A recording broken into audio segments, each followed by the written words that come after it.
Do you know their names? No, it's a bunch of them. Oh, no, there's two main ones. No, but in that scene, there's a bunch of them. Oh! You know what I'm talking about? They're walking into a Yeah, I do. Spirit of like press Press interviews, we should all. Hey, Mama. Hey, what are you doing? I'm at New Media Club right now. What are you doing? Oh, nothing. I was just calling to see your face. I'll let you go. Love you. Thumbs up. Say hi, Mac. Say hi, Drew. Hi. Say hi, Matthew. Hi. Okay. I love you. Love you. Bye. Bye. Oh. That was so sweet. That was adorable. Hi, Mom. Did you get that on video? Yeah. Sorry, Arlie. I won't put that in if you don't want me No, to. that's funny. I like that. It's cute. Okay. It humanizes me to the audience. It does. We're gonna need This that. is like the dramatic opening, you know? Yeah. Hi, Mom. When Matthew gets to his position, be ready to like readjust and get where you were last time. Okay. Camera good? Sound a little bit further up, please. All right. Camera's good. Alright, scene 4A, take 4. So we had a club meeting where everybody brought in ideas and kind of had a pitch day. And with that, we were able to narrow down to the idea that everybody liked the most, which we had some pretty wonderful ones. So it was kind of hard to pick, but everybody got really excited about this concept that we ended up landing on. We have 5 writers, me, Trey, Mac, all of us in a room. A lot of story structure, because we didn't really have a plot to it. It was a concept for a scene. So we basically had to teach story writing before we got into actually writing it. And then we banged out the actual script in like maybe 3 meetings.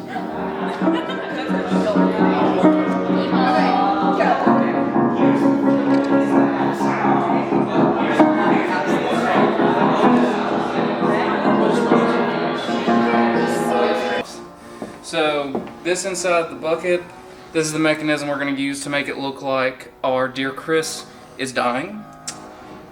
These are going to be the capes for the love interest, Larry's outfit, a tire iron that Larry will die to. This is going to be our killer's full outfit, boots down there. And this is going to be like fake blood, makeup, some props, cleaning stuff, fake beer, all that kind of nonsense. And then this is toilet paper. That's about it. Follow me. My favorite time. Yeah, this is good. We're just making sure that the gimbal is all nice and stable. Shredda's, first and foremost, is a beautiful location. We were very happy to get to work with them and get to film there, especially since that's such a big part of filmmaking is location scouting. It was a good location. I mean, what can I say? We did have some challenges. I think it truly was. We never knew what we were doing the day of until we got there. You and me made a schedule, in January?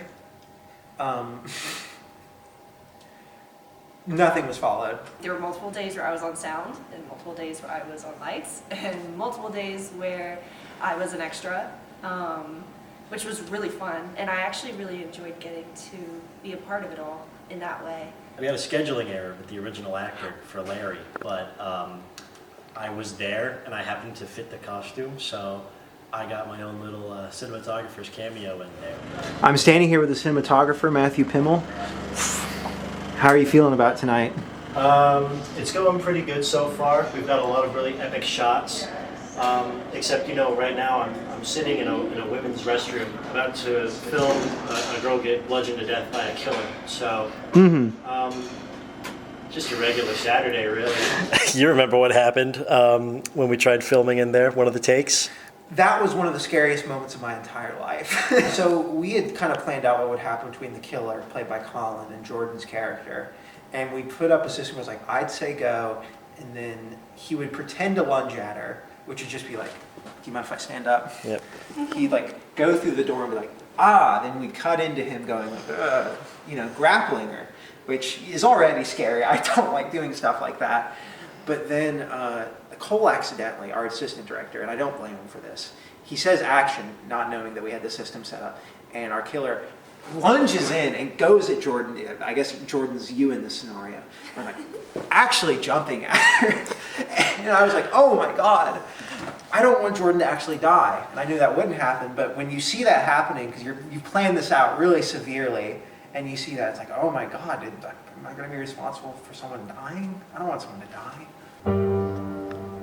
There were definitely struggles I wasn't ready for, which was mostly just when it came down to the day when we needed all of our actors and all of our extras to get together.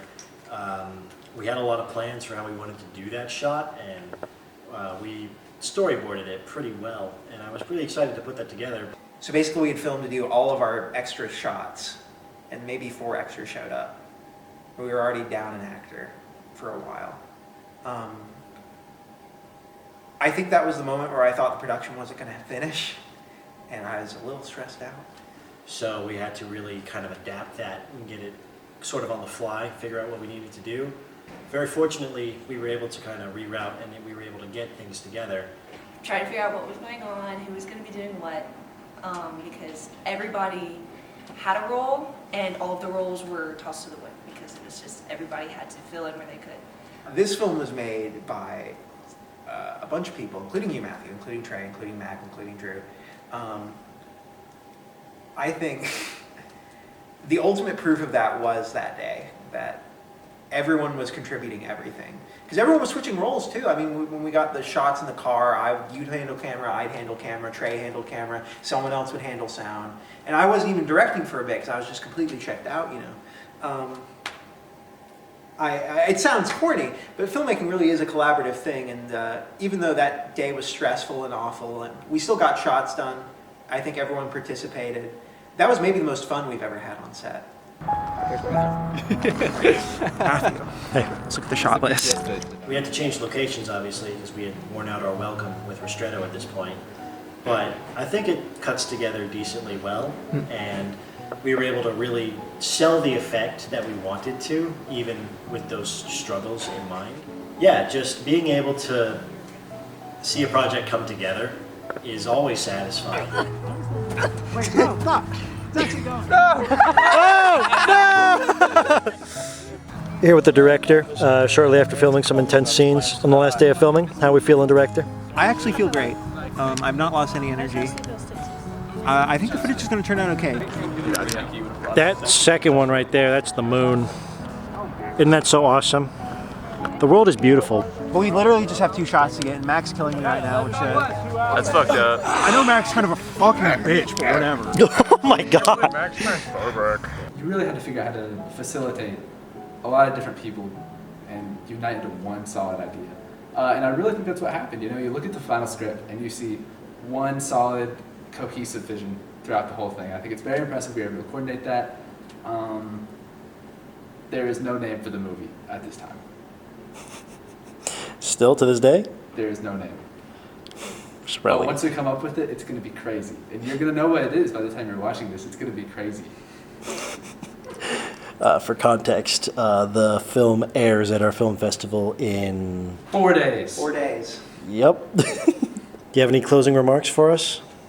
Filmmaking is the greatest thing in the world. It'll break your heart. It'll make you feel like you're going fucking nuts. But it's the greatest thing in the world, at least from my perspective.